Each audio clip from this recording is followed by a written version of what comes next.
Méditons avec la communauté des disciples du Christ vivant en ce lundi 18 septembre 2023, 24e semaine du temps ordinaire, année liturgique A. Première lecture.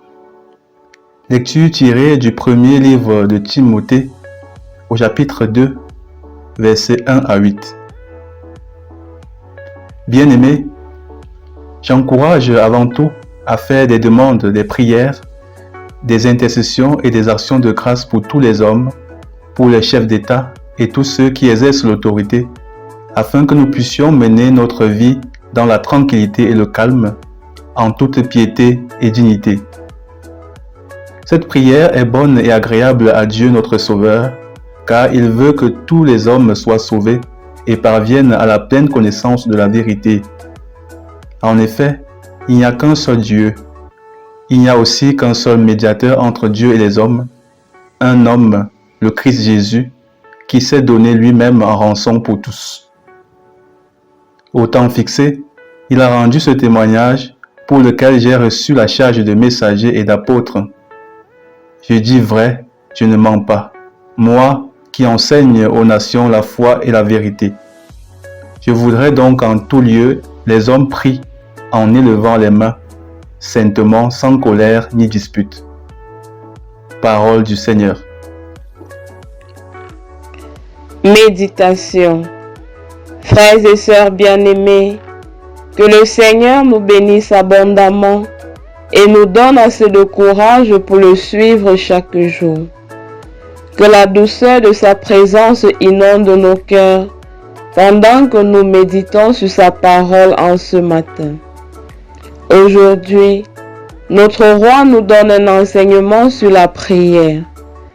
À travers le texte de la première lecture, il nous enseigne par la proclamation de Saint Paul que notre prière doit cesser d'être égoïste pour s'étendre à tous les hommes et plus encore à nos dirigeants politiques. Il nous le dit, une telle prière est bonne et agréable à Dieu. Certainement nous prions, mais comment le faisons-nous? Nous pouvons passer des heures et même des nuits entières à prier, mais si notre prière est centrée uniquement sur nous-mêmes, elle ne plaît guère à Dieu. Nous vivons en effet dans un monde en désarroi et nous pouvons donc rester indifférents à tous ces problèmes qui l'assaillent. Nous nous plaignons des guerres, de la corruption, de la mauvaise gestion de nos dirigeants, de leur égoïsme, des crimes qui font pression dans notre monde et nous enlèvent notre joie de vivre. Mais nous, que faisons-nous pour que les choses changent? Le Seigneur nous dit aujourd'hui que nous avons notre participation à jouer pour que notre bonheur soit enfin complet. Il nous faut demander et intercéder pour tous les hommes. Nous devons le faire, pas seulement pour notre tranquillité, mais aussi pour leur conversion, car malgré leurs insuffisances, ils ont du prix aux yeux de Dieu. Et si nous disons être de lui, il va de soi que son souci de sauver tous les hommes devient aussi le nôtre. Alors, que pouvons-nous faire si ce n'est prier?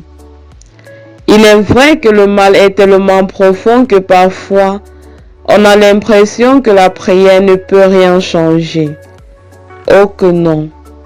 Une prière dite avec confiance est comme une offrande que nous faisons à Dieu, et lorsqu'il l'a reçue, il la transforme en bénédiction pour nous et pour les autres. C'est dire, bien-aimés, que même si nous avons l'impression que nos prières ne serviront à rien, prions quand même, car aucune prière n'est jamais perdue. C'est dur de prier pour les autres, surtout pour les dirigeants politiques. Je le dis parce qu'il m'arrive très souvent de ne pas intercéder pour eux, parce que me disant, vraiment tout est perdu, rien à faire. Mais je comprends par les textes de ce jour que je dois simplement offrir ma prière à Dieu et avec foi, et lui, il saura quoi en faire. En fait, prier pour les autres est un signe de l'amour de Dieu et du prochain. C'est donc une œuvre de charité qui ne doit pas être négligée.